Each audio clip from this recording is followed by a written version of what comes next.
Today we get a chat with Richie Cavalera of the band Incite discussing their upcoming album, Savage New Times, which will be out August 15th. I hope you enjoy. Hello. Good morning. How are you? I'm doing all right. It's a beautiful day out on the West Coast and no complaints. How about yourself? I'm pretty good. I'm actually in Idaho, so you're probably an hour ahead of me. Uh, yeah, 9:45 here. Yeah, 10:45 here. Yep. What part of the All West Coast are right. you? Where in Idaho are you at? I'm in Boise. Oh, right on. The metal scene up there has been really getting good over the last few years. It's We been have one. awesome. We have a kind of a secret underground scene that I don't think a lot of people realize until they're here. We have a pretty strong supportive local metal scene, and then touring shows sell out quite a bit here. Yeah, what's it called? Shredders, I think it Oh, is. That Shredder, little yeah, venue. yeah, Oh, I love that place. yeah, yeah. It's an interesting one. We have let's see, we have it's not my favorite.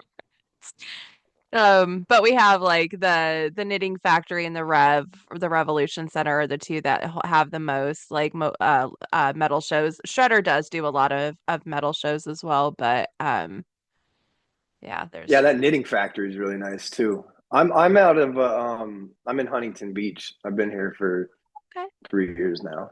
Oh, nice, nice. So that's not where you're from?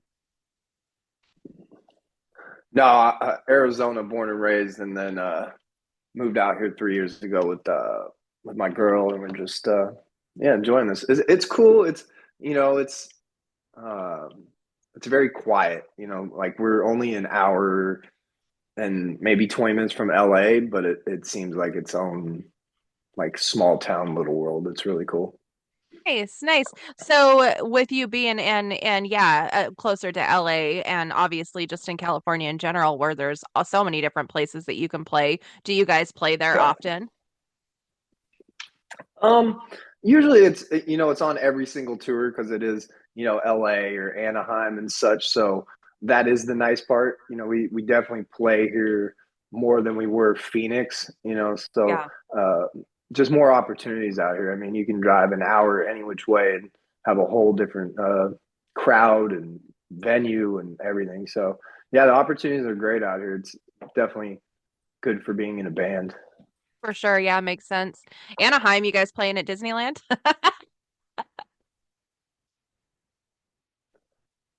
Yeah, actually, the House of Blues is right there. It's literally you can look and see the Matterhorn Mountain from the line while you're going into the concert. It's pretty cool. Good vibes out here for sure. There is, yeah, the house is there. I've only been there once and it's been quite a few years ago, but I was actually trying to make a joke, but yeah, I forgot that was like right in that area. Joke turned around and got me back. It totally is. Yeah, Metal with the mouse for sure. That's what we say. love it. So That's funny. awesome. So yeah, the album doesn't come out until August, so it's awesome to be able to hear it ahead of time. It's yeah, it's an incredible album. You've released three songs so far. Has been a lot of amazing feedback. Dolores Yes. being the surprising song on the album. Tell me a little bit about that because it's very, very different from the rest of it. But oh, it's such a beautiful song. Oh, thank you. Yeah, I think that was like our mindset. It's we've done heavy, and everybody knows that we can write a heavy song. And I think this was like our time and our place to finally like show how musically sound we are as a band. Also, having Lane, our newer guitar player, and Lennon really kind of take over the writing of this record and Wake Up Dead as far as like music goes. So I think people are getting to see and hear uh, the potential of this band growing in a lot of ways that we weren't expecting. I mean, making that song, we were looking at each other a lot. Like this Is is this cool, gonna right? We fly? can, yeah, like and then it being chosen for a single and the anticipation kind of building for that. But I think it was the time. I think we don't have to be afraid to push the boundaries and show how musically sound we are as a group. So I think this whole record kind of shows that, like, we can kick your ass, but we can also let you have a moment and really feel some incredible music being made. And Dolores is just a great thing. We can't even wait to play this live now. That's how Yeah. exciting the feedback has been from it. That's awesome. Yeah, well, there is a few songs that have that kind of slow down and have that melodic side to them. And anymore, I don't know. I don't know if it's just me or if it's the genre in general that is being more accepting, but I like songs like that that take you on a little bit of a journey and you don't really know for sure which direction they're going to go, and from song to song, there can be some surprises. And so I prefer that, and I do feel, I mean, especially with instrumental bands like Polyphia and Animals as Leaders becoming more popular, it just seems like people are more into the musical side than maybe they were prior to. Oh yeah, oh yeah. This is like, I think to us too, the perspective was like thinking of like Pantera in their days, like uh, creating Cemetery Gates in a sense was how we kind of looked at it, and really feeding off of inspiration from like kind of the early '90s with bands like Prong. I think you hear very lots of influences on our song "Never Die Once." That really implemented a lot of use from them, or Judas Priest on like Savage New Times, the actual song. So it was fun. Like, this is who we set out to be.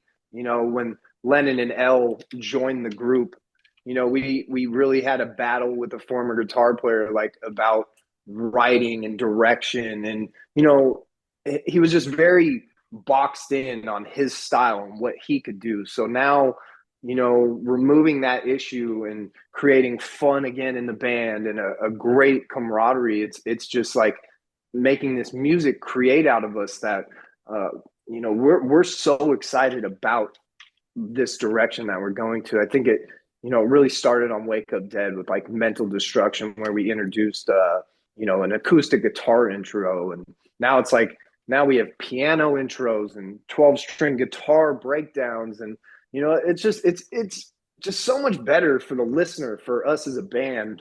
And again, you saying people being more accepting to it, I think that's a great thing for music. we Yes. we we all were so closed into genres and scenes, and now it's like people are really experiencing all of it, and that's so exciting for heavy music. Oh, I agree 100%. And I'm glad, I think it's, when you're around the same Oh, did we? people. Ah, there Sorry, we we're go. having a gnarly storm right now, so I don't know if my internet's just having some issues or what, but it's crazy, crazy windy and it's gross here today, so It happens. It's part of the technology world that we're living in. right, the pros and cons. It's nice to be able to do this. Like I get Oh, to talk to people in so many different countries, all over the world, but then yeah, there's the interruptions. Um, okay, all let me see. good. I love the naturalness of it. I'm trying to see if I can get myself back on track because I don't, as you can tell, I don't do like questions. I just like to have like a conversation about, what you got going on, what's coming out and everything.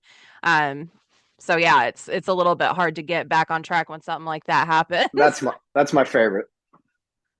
Um so yeah, Oh, we're all good. we Yeah, I were mean talking it. We're just there. We go. Yeah, I think I was saying when you have so many, like you have these for, guys that are constantly trying to be around each other all the time, because not only are you creating the music, but then you're touring and you're just all in each other's space and face all the time. It's important to be able to have that camaraderie and be able to get along. And you can tell not only through the music that's created, but at live performances, you can tell if people are genuinely enjoying what they're doing, or if it's like their job and they would much rather be anywhere and everywhere else. So that's super important. I'm glad you got a guy Oh in there yeah. that works better for you. Oh yeah. I mean, like you said, the camaraderie is everything. We were at like a place where we were like ready to like just throw this dude off the stage, so many nights from just dealing with the things that, he was doing. So music, yeah, you can't create right if, things aren't fine and fun and, really immersive where you can all like really be on the same page with everything. And yeah, it just makes it a lot funner. I think it's like the Incite 2.0 rebirth kind of going on, which is so exciting this far into our careers. For sure. So do you guys come from different musical backgrounds or influences? Is that part of what comes with the creativity as you all listen to perhaps some different kinds of or styles of music? Oh, I think that's like the funnest thing to me about this band. Like each guy, like, so we've been our own crew, we drive our own van, we do, everything. So something where we all kind of like enjoy a lot is when each guy's driving to hear their music playlist that they choose. I mean, Lennon goes from like Rihanna to Slayer, and then L comes in with Opeth and Paradise Lost, and then you have me playing like Stick Figure and Metallica, and then Lane goes to this really incredible like progressive crosses style bands. And I think that's just uh really cool, because obviously we all grew up with the legends like Metallica and Megadeth and Slayer and Sepultura, Pantera, and building off of what the central influences is what really like inspires us to push forward in making these songs we're doing. I mean, I think you hear like doubts and the fears too on this record that really stands out as being like super like boundary pushing for us, and Hmm. not being afraid to like test other genres out, and really literally bring that influence into our sound. So yeah, it's going really cool right now. I think we look forward to playing these songs now live. That's kind of like the next step for where these take us. And I think we're going to be able to play quite a bit of it live too, which is really cool. That is really awesome. Doubts and Fear is definitely one of my favorites, along with Feel the Shit. There is a catchy riff in there that gets stuck in my head a lot. But yeah, there is a lot of almost I mean, obviously it's thrash through and through, but there's a lot of almost kind of like progressive elements. So that makes sense. Did you say Lane was Yeah. the one that was the progressive music lover? Oh yeah, I mean that's like Yes. his sense of his foundation. And we just like to, I think calling ourselves just heavy metal has been like what we found, because it's like anything that's heavy, anything that's experimental, melodic, it can all fit into what we want to do now. And that's Yeah. that's like the coolest part about creating music, is not being afraid to try things or not feel too boxed in. Like we've never had a huge record or a huge song that forever will be chasing to try to recreate. We have this very nice freedom of like getting better with each album, and just continually trying to harness our sound and style. Yes. Well, let's talk about your if you have time. I know that Oh, sometime okay. If no, you're good. let's talk about your lyrics and your vocals. First of all, I want to know when you had decided that this is something that you wanted to do, what you were doing to prepare your voice for harsh vocals that you have to do like night after night when you're on tour that you have to, obviously learn how to protect and do the right way. And we'll start there because I don't want to Oh, yeah. overwhelm the questions all at once. No worries. Yeah, I think this is something that like I felt like I was born. This is what it was going to be. My mom was a single mother of five kids. Just starting a metal bar restaurant thing in Arizona in like 1984, and I literally came home from the hospital to the bar. To that was our life. Like, and she had Rob Halford was like a regular there. And, she tells me the story about how he came in the office because he heard there was a new baby, and he walks in and throws me the metal horns, and it was kind of like my christening of like this is what's going to happen now. So I feel very uh like pushed into this, but by myself. I had to do this. This is something I loved. We had nuclear blast or nuclear assault and Danny Wilker like staying on the couch for months and Sacred Reich practicing in the back room. Like it was always there. So finally, when I'm like creating Incite and doing this, it was just a free for all. I just went for it. I never have had vocal lessons. I've never had training. I pretty much do everything you're not supposed to do. I would smoke a pack of cigarettes a day and eat spicy food, drink alcohol, talk all day. I think people find different, avenues of how they keep their voice healthy or perform night after night. And I think growing up now, I'm like, getting a little older. So now I'm taking better care of myself. I've quit the smoking. I've tried to talk less when I'm on tour and just really be a professional. Now I guess is what you would call it. I take pride in putting on a great show for people and for myself as well. You never want to have this chance and then look back and be like, oh, I blew it because I didn't want to like put the work in that's extra needed to be a great vocalist or a great front man. And I think that's the coolest part about learning from yourself and time passing. You learn, you test, you try, and I think the vocals on this record are like where I've been trying to get to for so long. That really nice balance of heavy, aggressive, but still like Dolores, you have a more darker feel to it. And I always knew I could not sing, but I could definitely do things a lot different than just barking and yelling. And I find when I listen to my heavy music, I like to have the lyrics be somewhat understandable. Yeah. So for me, that's something I want to present. I want people to hear it, understand it, be able to sing it back. And I think that's where the evolution has brought me to right now for sure. Well, speaking of that part, you have a lot of aggression in your lyrics as well. It matches the music where sometimes, there's aggressive music and it's like Gojira, where they're trying to out there trying to save the world or Kill Switch that has like a lot of like Yeah. positive like we all need to come together type things. But you definitely are getting out some stuff you can tell and which can be super cathartic. Is that something that you have recognized as being able to get this out not only musically but also vocally has been like a healing thing for you? Oh yeah, this is my therapy. This is my counseling, my everything. I'm a very quiet, kept, built up type of person emotionally.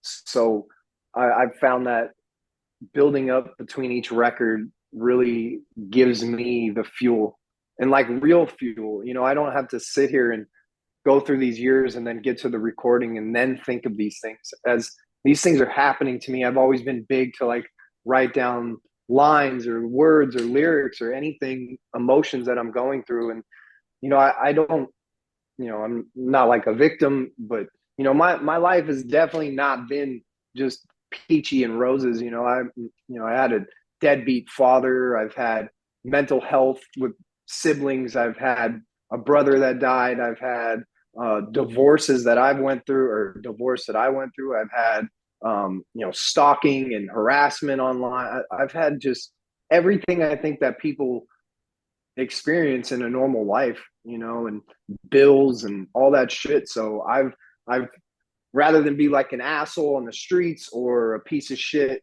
in my own bubble, I take this and put it into my words. And I think that the stories and the thoughts and the things that I'm coming up with are incredibly relatable to what most people go through in their day or their life. And it just, for me, has been the ultimate therapy of keeping myself nice and balanced in my regular life. And music's definitely a savior for that.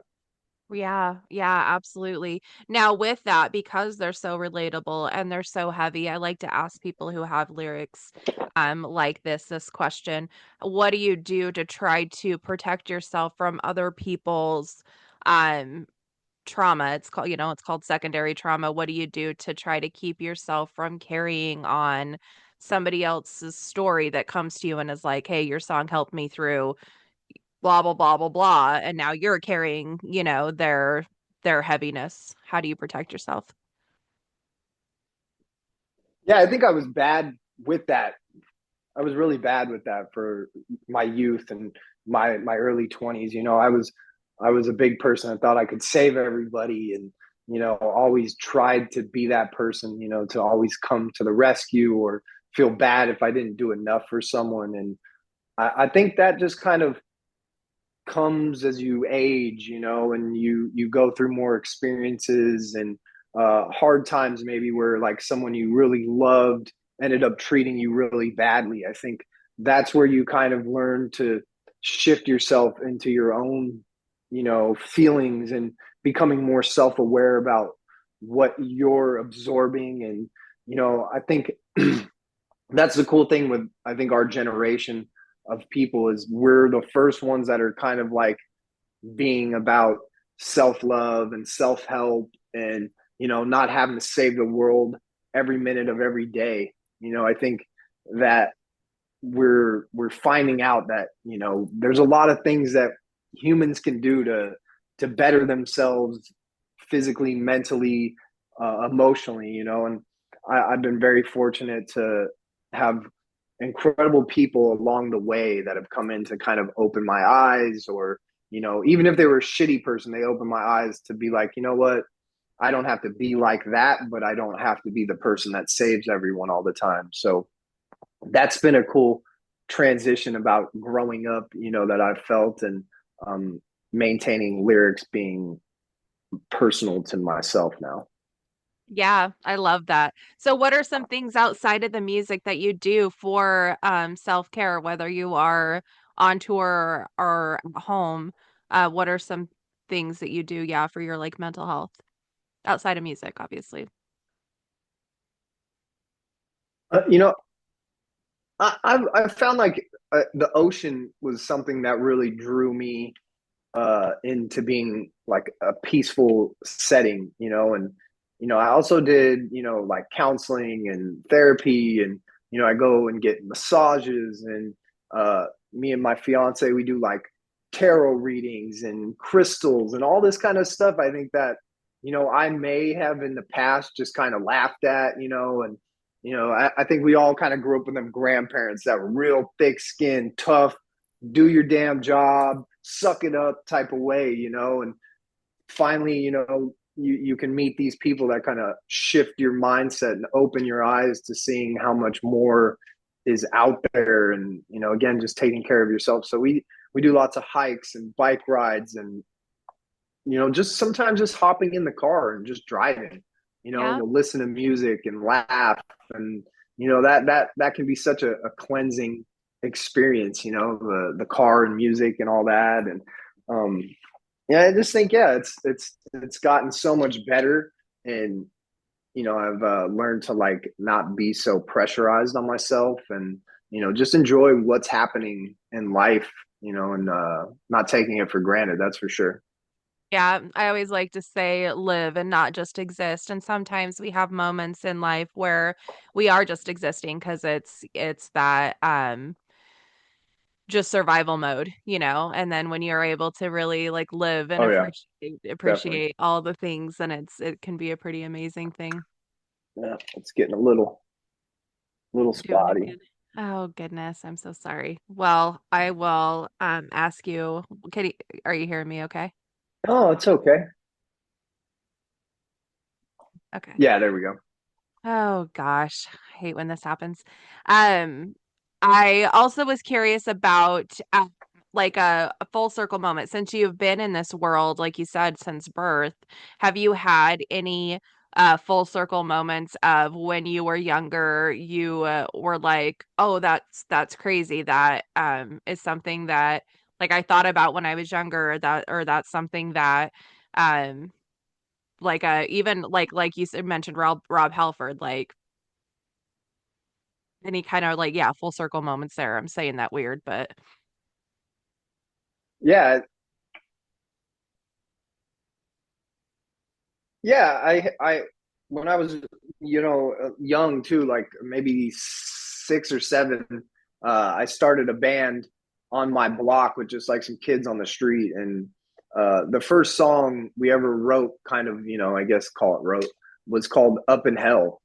And then fast forward to 2013, 2014, we actually wrote a song called "Up in Hell" and named the album that. So, you know my mom found that piece of paper where we had wrote that um song title on, and lyrics that were on it, and I was able to take like some of those lyrics 20 years later and put them on an actual track that was going out to the world. And that was a cool surreal moment to like see this sketch paper come to life 30 years later. And that was a cool moment. And yeah, the Rob Halford one, that sticks with me quite a lot, to just have um someone that is as large a life as he is, to do something like that for a little kid. It changed my whole trajectory, I'm sure. And those circles in life are really cool. I think we all kind of run into those in some way or another. yes. Yeah, no, for sure. I like to hear those when it comes to musicians because there's some really cool stories, especially when most musicians know that they're going to be a musician at a young age, as much as they can be, right? Like some are able to continue to do it and make it a big part of their life, where some it's just kind of a period of their life that they're doing it. So I like to hear those things when their music has been such a big part of their life for all their lives. Oh yeah, literally my whole life. I mean, this is all I've really ever known. I've had, COVID, I think, was the only time in my whole memory bank where music wasn't the main driving force around my existence, and Yeah. that was weird. Yes. I think yeah, I mean for musicians and fans alike, that was I had tickets to Faith No More. I still have not seen them and clearly I'm never going to see them. Oh, I was so heartbroken. uh, I did get I'm to so see Mr. sorry. Oh my gosh. Yeah, I can't even hardly think about it. I'm like, I'm getting emotional. I did get to finally see Mr. it, Bungle it, though, so oh, okay, and that's a good you know circumstance, at least, to get to see that. But yeah, I mean, that was weird. Like, I guess it kind of like was a moment for us to kind of like reset the whole thing. yeah. Like, see what wasn't working, see what problems we were having. We removed the guitar player during this time. We focused on like the new logo, the new musical direction, all that kind of stuff. So um, yeah, it was a good, but with bad attached to it, for sure. I don't know. I think there was a lot of good that came out of it for a lot of people, not just like personally, but musically as well. I think there was a lot of, like you said, rebirth and regrowth going on there, and a lot of really creative music because people had the time and space to be able to do it. So yeah, did it cut out again? Oh yeah. Yeah. Yeah, I'm stoked too. Like touring coming up, we're gonna, I wish we were coming to Idaho for that Yeah. tour with Summer Slaughter, but I just look forward to like all the positive things that were taken away during that time. Like yeah, the touring, the camaraderie with the metalheads and the other bands and such. So yeah, lots of good things came Yeah. from that, I think for sure. Yep, I agree. Well, hopefully somewhere down the line you'll be able to make it to Idaho.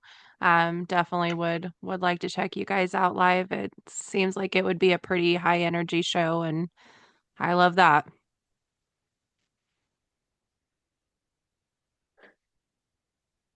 Yeah, we love fun. We love fun. That's like, I think when you're going to a concert, that's like a big commitment from, a stranger in a sense, to come put their life on hold and come enjoy this musical experience. So we definitely take a big pride in, putting on great shows, as we call it. You don't call in. You give everything you have every night, no matter how tired, exhausted, hurt, whatever it is.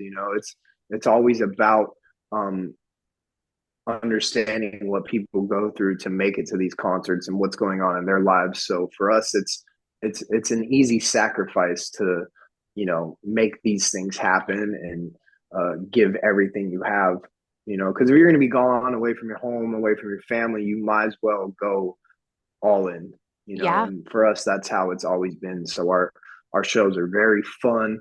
We always want people smiling and enjoying themselves and just doing whatever in the crowd that makes them forget all the bullshit of life, even if it's just for 30 minutes a night. It's important to us to produce that for the people out there enjoying the show. Yes, and that's definitely what it's about is being able to forget about the daily stressors or just about stress in general and be able to just go and be. That's what the metal community is all about. You just get to go and be yourself and get to let loose and get to um not yeah, think about all the crap. Yeah, 100%. I think it's like the one thing still in the world that unites everybody. Yep. When you walk into a concert, it's everybody from every background, from every belief, from young and old, and you're all there for the same purpose. So it's like we're not all completely lost and torn apart. There's still these things that can show us that hey, we are all the same at the end of the day, whether it's like we live in a different state or make different money or whatever. It's this moment in time that we are all just people, and Yes. trying to make it through this ride, you Right. know. I love that perspective, and I think it's such an important and refreshing thing to remember because it does definitely, yeah, break down all the barriers and gives you kind of a home away from home. Yeah, like you said, with people that you don't care what they do, you don't care anything about who or what they are because you're all there to share an experience. It's pretty crazy when you really think about it. Yeah, it really is. Music is, again, that's one of the few things in our lives that are doing that at this Yeah. point in time, and like that escape from the online world, that escape from the TV, that escape from family problems, whatever it is, like that's what to me music always was, so to give that back in a sense is like such a rewarding feeling, I think, being in a band when that is the vibe you're creating. Yeah. Well, I always say that our musicians don't get compensated what they should be compensated for what they offer for us, for giving us like therapy away from therapy, for helping us through the hard times. With Incite being like you said, having this whole like rebirth, what are some things that people can do to help support you guys and keep moving you forward? Yeah, I mean, really, just like this day and age, it's going to Spotify and listening. It's going to YouTube and checking out the videos. Even just posting us to your story. Sharing the music to the people. I think something that's been big for this band and coming back really big in the music world is word of mouth. People aren't they're not jumping to go read a Revolver or a Billboard review anymore. They're wanting to see reaction videos. They want to see real people like, me and you actually just talking and being authentic about it. And I think that's what people gravitate towards now rather than being told about something. So if they can take a minute out of their day and post a song to their story, or just mention it to their buddy they're driving around in the car with, just anything like that really um, gets the ball rolling further for us. And that's what we need for sure, is Yeah. that just intense fan base that's out there, just spreading the word, like you and so many people have right now, which is so exciting. It's just crazy this many years into your career to having this be what you've been wanting the whole time happening finally. Yes, yes. Well, it's well deserved. The album's amazing. I'm really excited to hear what Thank everybody you. else has to say once it's fully out there. I am very, very much enjoying it and looking forward to listening to it some more. Um, so yes, thank Yes. you so much for taking this time with me. I really super appreciate it. Oh my God, no, thank you. Like my time is dedicated to music. You take the time out of your day, out of your life to help us artists and help us get out there. And that's a cherished resource that we as Incite love and respect. And we can't wait to pay you back with a killer concert or anything that we can do. So thank you so much, really. Yeah, absolutely. I enjoy it. This is a part of my mental health as well, is being able to music has always been such a huge, huge, huge part of my life that even being able to be a little part of it is amazing. So God, yeah, yeah, it's a thank you so much. pleasure. And please share with us whenever you get any links for this or anything. We For love sure. posting about it from all of our pages to let people know about you just as much as you are for us. So have a kick ass week, rest of your weekend, everything going forward. Same, same. And tell your dad I need a new Killer Be Killed album. I know. I want them to play a show. Like, I'm like, Oh man, my I want to gosh. see this shit live, dude. I would just freak. I know they're all so He's crazy that busy, that but I always figured was going to be hard. Trying to mash up. Yeah, that's what I think's been the problem, unfortunately. But I'm still hopeful. oh, me too. Me I think we'll too. get that before we see a Sepultura reunion. That's for sure. I'm So it's okay all with good. that. Hey, have a good one. Okay. You too. Thank you so much. Bye. Thanks, Nika. Bye.